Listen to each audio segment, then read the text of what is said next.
Hey, patrons, how's it going? Welcome to your month of July review at the $20 level, which is when I pick a movie, just any old movie to watch, and give you a unedited review, which you are now watching. I'm wearing a hat. Didn't feel like doing my hair. Sorry. So this month I chose to watch Bone Tomahawk. I thought I had the Blu-ray with me to show you. I don't. It's over there on the other side of the living room. So Bone Tomahawk, I finally got to watch this. I've been meaning to watch it for a long time because I've heard really good things. It's from 2015. It's from director, it's his directorial debut as I vamp to fill the time. It's S. Craig Zahler, who is a novelist and screenwriter. He's a novelist who has written Westerns, which this movie is a Western. And I guess he's gotten love from a lot of other authors, including the late Jack Ketchum, which is interesting because this movie reminded me of a Western version of Off Season, the novel I frequently mention. I feel like it's going to expose that I don't read that often, that I always bring up Off Season as like my one literature reference. But that was a Jack Ketchum novel based on the legend of Sawney Bean. We've talked about it a number of times in the podcast. And this feels like a Western version of that tale, which is basically about cave-dwelling cannibals. Very graphic novel. If you ever read it, you be forewarned. It is one of the most graphic things I've ever read, and it made me uncomfortable. This movie so here's what I'm going to do. I'm going to talk about all the things that I liked about it, which there were lots. I really liked a lot of things about this movie. Then I'm going to talk about some other stuff. But first, the cast of this movie is fucking stacked as hell. It's phenomenal. We got Kurt Russell as a sheriff. You got Matthew Fox as like a quick shooter. You got Patrick Wilson, Patty Dubbs, limping around as a guy looking for his wife. And you got Richard Jenkins as my favorite character, probably, Chicory, who's like just old man deputy, which is funny because Kurt Russell calls him old man throughout the whole movie, even though Kurt Russell's only 4 years younger than Richard Jenkins. But, I mean, he doesn't, they look like there's a bigger gap between there. Also, interesting age-wise is that Matthew Fox is 49 in this movie. He looks more like 40. He's a handsome man. I don't understand why his career wasn't bigger. I was a huge Lost fan, as I'm sure you know, and it just still blows my mind that he didn't have a bigger career. I don't know. Maybe he will in his late 50s. Who knows?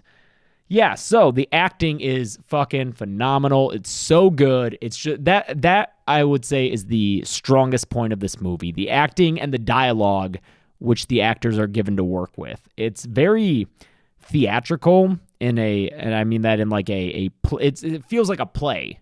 It feels like you're watching or hearing dialogue that was written for a play. And even the opening scene, which has a couple of fun actors, it's David Arquette and Sid Haig.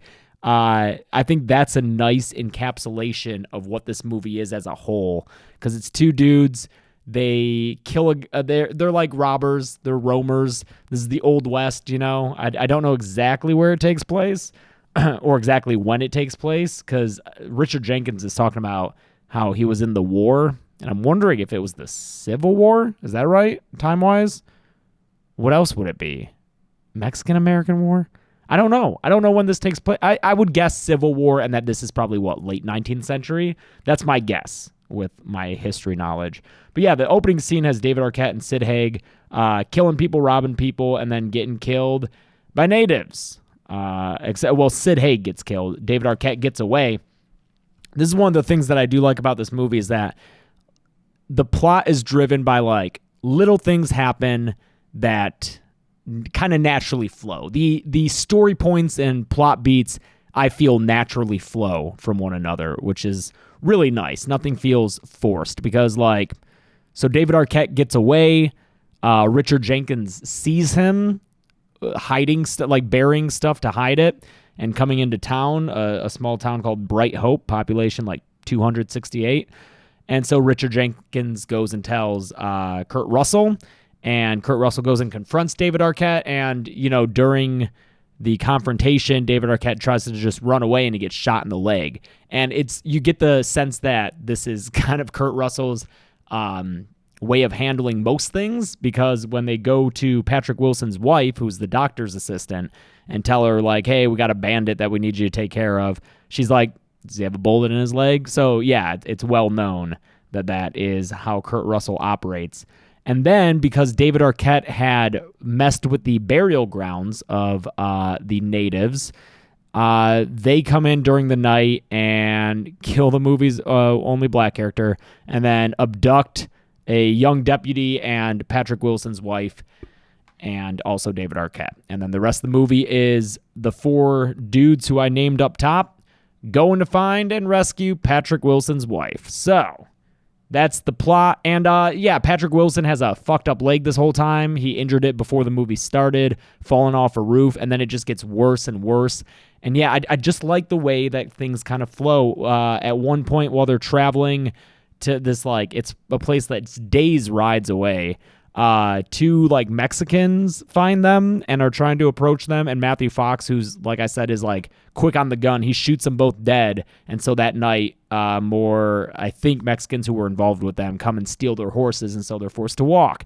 And then Matthew Fox like makes a joke at one point about Patrick Wilson's wife, and he like punches him in the face, and that causes his leg to get like super fucked up, and he's left behind from the others. It just, all of it felt really natural. Like I said, I really like the dialogue. The acting's excellent. It's shot beautifully. It was shot in California, I think, on the Paramount Ranch, but it's a Western. You got sweeping shots of just the wide open West, the expanse, if you will, and it's really nice to look at. So those are all really good things. Also, if you're into gore, this movie's got you covered. It may not seem like it at first, but in the last act of the film, when they get to the cave that the troglodytes is what they're called, this tribe of natives who are frequently referred to as savages. When you get to their cave, you get a lot of gore during some like skirmishes between them and the dudes, and then the most graphic kill is a kind of like the Terrifier one. They have a dude, and he's nude, and they hold him upside down, and they cut him in half that way. It's yeah, it's something, man. It's very graphic. So yeah, those are all things I really like. There are like themes going on throughout the movie, stuff about like choice. It isn't an option. These men feel compelled to do this, to go rescue Patrick Wilson's wife. They say multiple times, like, I don't have a choice. There's no other choice. I don't have any options. This is what I must do. And then they, after that scuffle that leaves Patrick Wilson's leg even more damaged, they say that they might have to amputate it. And Patrick Wilson says, no, this is my choice. And I say, no, you're not going to. So, like, you got a little bit of that theme. You get some, I read into it as some, like, loyalty. Each of these dudes is loyal to something, it feels like. Patrick Wilson, obviously loyal to his wife, who he's traveling out to go rescue. Kurt Russell seems to just be loyal to the town in a sense of justice and just protecting the town, because not only does he shoot David Arquette when he's trying to run away, but at the end of the film, he is like mortally wounded, and he stays behind and is like, I need to kill the rest of these troglodytes because they know about our town, and I don't want them to be terrorizing them. So he feels very loyal to the town. Richard Jenkins, Chicory, he's just such a great character. He's like the most kind-hearted of all the dudes, I think.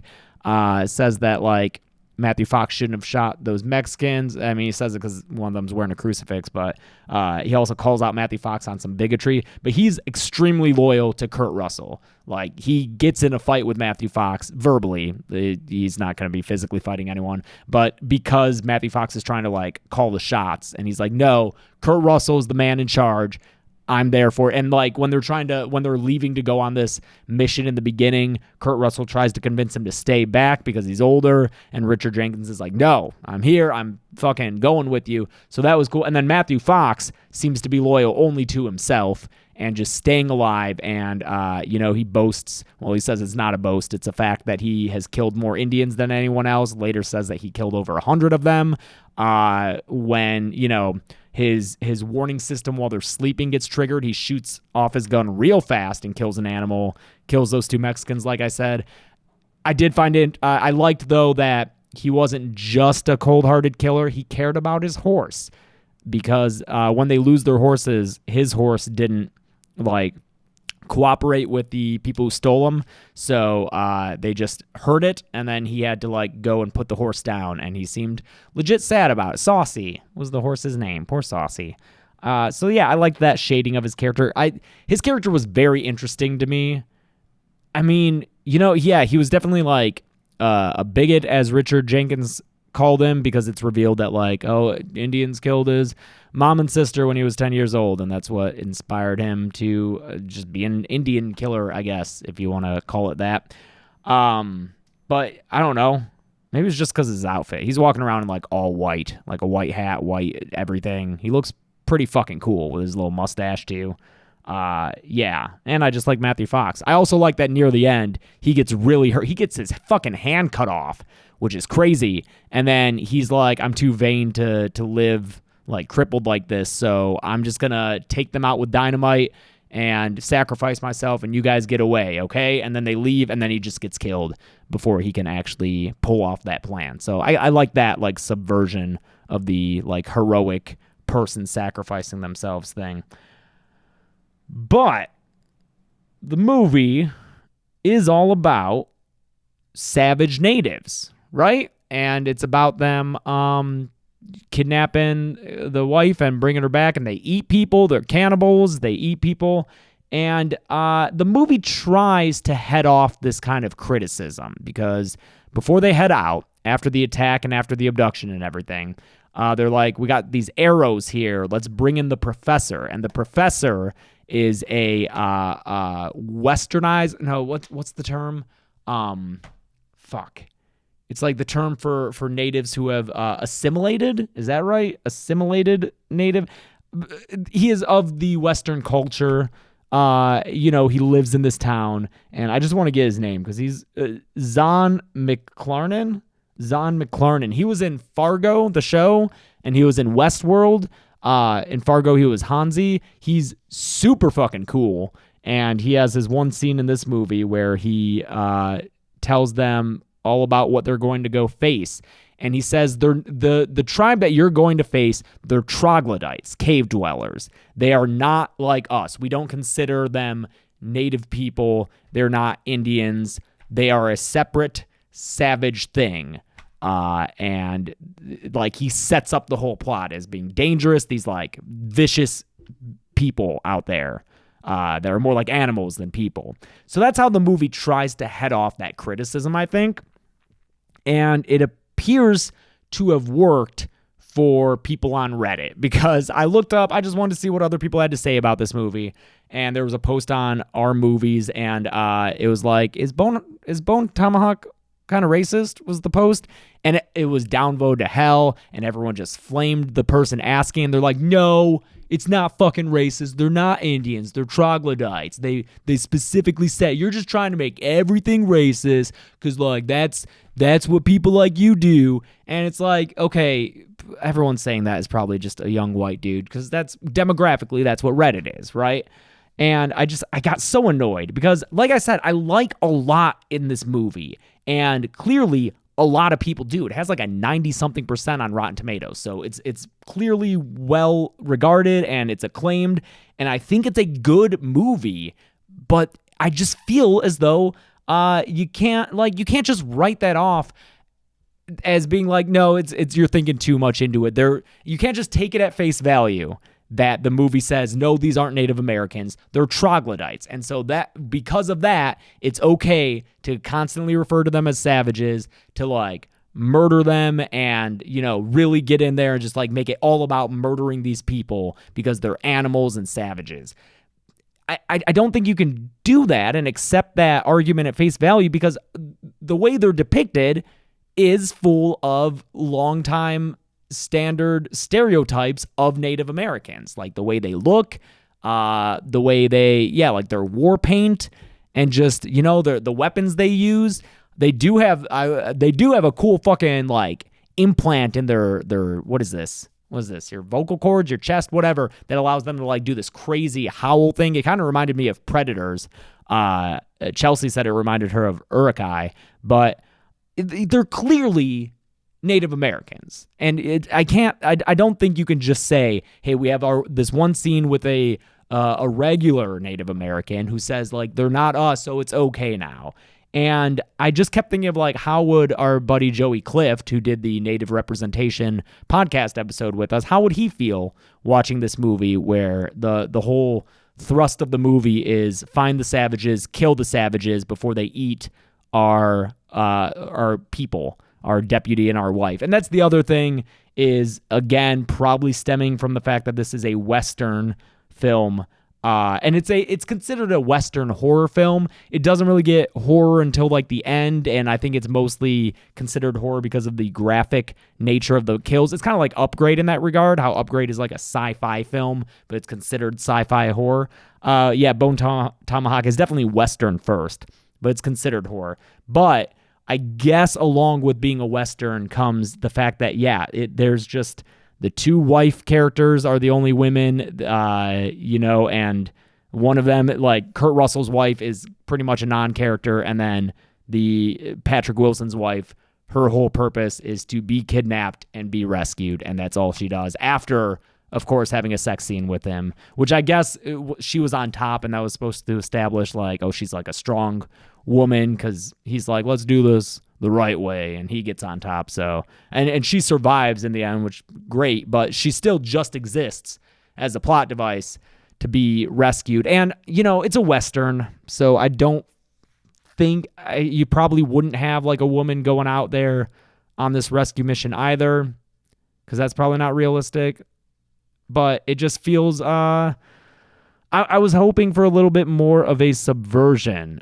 Chelsea as well. I think Chelsea was more bothered by these things than even me. And I don't like that it's killing savages. And we both of us independently had the idea of like, oh, maybe they'll get there and find out that like they're not Native Americans. They're just like a group of people who went off on their own and adapted the ways of natives as like a cover of like to help scare the people they attacked and tormented. They just like took up the mantle of like a Native Americans, but they were just like white people doing that. And you might be like, how does that make it better? Because there's just so many, we have such a long history of media, especially since the Western was like the genre back in the day of, the 50s and 60s. And all of those portrayed Native Americans as like savages and the bad guys against the cowboys and the frontiersmen. And, all those decades of those depictions have had a measurable impact on how people think of Native Americans. Those stereotypes still live with us today. As, if you watch the Native Representation episode of the podcast, you heard Joey Clift talk all about that. So it bothers me a bit that, I think a largely white audience and largely white film criticism world just doesn't acknowledge it, or they just buy the movie's explanation at face value and are just like, oh no, they're not Native Americans, they're troglodytes. Didn't you see the Native American guy in that one scene? He said that they're not like them. It's like, yeah, I guess. That's also, why is the mayor of the town there and like super emasculated but only in one scene? What does that mean? What is that all about? I thought that might come back or something, but no. That was kind of funny. Yeah, I don't know, man. I really I liked watching it because it was filled with such good acting with a bunch of dudes who I really like the actors I really enjoy, and the dialogue it's a funny movie. There's a lot of really dry humor, and the humor comes from the way these lines are written, like when Patrick Wilson and his wife are talking, and she's talking about him falling off the roof, even though she asked him not to go up there. And then she's like, well, no reason to go over that again. And he's like, didn't you just? And it's just like the turns of phrase that are kind of like of the time. Everyone speaks more formally, it feels. Matthew Fox is always saying, I shall. And I just liked, I really loved the dialogue. There's so much of it that's good. David Arquette has a lot of good dialogue in the little bit of screen time he gets. In that opening scene with him and Sid Haig, like I said, that like 2-man play that happens is so good. And later in the bar when he's talking to Kurt Russell, "You've been squirting lemon juice in my eyes since I got here." Just little like turns of phrase like that are really fun, and I found super funny. And it's beautiful to look at and watch the acting and listen to the dialogue. I just wish that it had gone with something different than the savages have kidnapped our women and we need to go kill them because they're cannibals. I don't know, man. That's it. That's all I have to say about that, I guess. Let me think. Let me see if there's anything else. Yeah, the gore was pretty cool. I like the thing where they have some opium tincture for medicine, and they trick the troglodytes into drinking it to knock one of them out. That was a fun little bit. I love Richard Jenkins' character and just the things that he cares about and the things he's concerned about. All he wants to do is read a book in the tub because sitting in a tub feels so good. But when he tries to read a book in it, because he gets bored staring at his toes, the book gets all wet. And sometimes he even drops the book in there. And, he survives in the end, which I really like. And I hope he went home and bought the music stand that Kurt Russell recommended and used that to read a book in the tub. And also, yeah, he was like, he really liked the flea circus that came to town. And his late wife told him that it was, it wasn't real. But then, this is when they're captured at the end, and Patrick Wilson's wife, whose name, I should stop calling her Patrick Wilson's wife. I'm contributing to the problem. What's her name? Oh, it's Lily Simmons. That name sounds familiar. I don't know why. No, maybe I'm thinking of Lily Rabe. But Lily Simmons is the actor who is in it, and she's adult. Oh, never mind. She's like, "No, actually, I heard that those guys who came to town, they use real fleas. Some of the flea circuses aren't real, but those ones are real." And Richard Jenkins gets so happy, and he's like, "Thank you so much for verifying that." And then she like winks at Kurt Russell like, "They're not real, but just let him have this." And Richard Jenkins, he's such a sweetheart. I love him. Shape of Water, he's so sweet and I love him. And then he's also fucking hilarious in Cabin in the Woods, so it's great to see him and stuff, and I'm glad that we have him. He is a treasure. Yeah, that's all I have to say about that. I hope that you watch this movie. I hope you've maybe seen it already, but let me know what you think. I don't know, how do you feel about it? Because like I said, it sucked that I went on to Reddit and just any attempt to discuss that got shot down so hard by dudes just being like, "No, it's not. You're dumb. You're a fucking snowflake." One of the comments like, "I sent a snowflake," and the original person who posted it was like, "Well, no, I'm not a snow, because wouldn't a snowflake just like shield themselves from stuff they disagree with? I like the movie. I just wanted to have a conversation about it." That comment, negative votes. And the person who originally called him a snowflake responded with like, "No, dude, you're just a snowflake." And it's like upvoted. Reddit's so frustrating. I want to know your thoughts, though, if you have any. And then I did look up some like Native American reviews of it, and they were like, "Yeah, this kind of sucks, dude." So that tells me all I need to know. But I also want to hear what your thoughts are. And maybe I'll ask Joey Clift if he's ever seen this too, because I care about his thoughts. Always. Yeah. Okay, thanks so much for being a patron. Yeah, thank you so much for helping to support me. Always sorry that these are the last day of the month, but it just works out that way. I hope that September, I'm not going to say August because it's still summer and it's still crazy, but hopefully September, I can get this to you a little bit early in case like you're cutting off your support. You don't just have a single day to watch this. But in any case, thank you so much for doing what you do, and I'll see you on the next review or the next whatever. Be good people.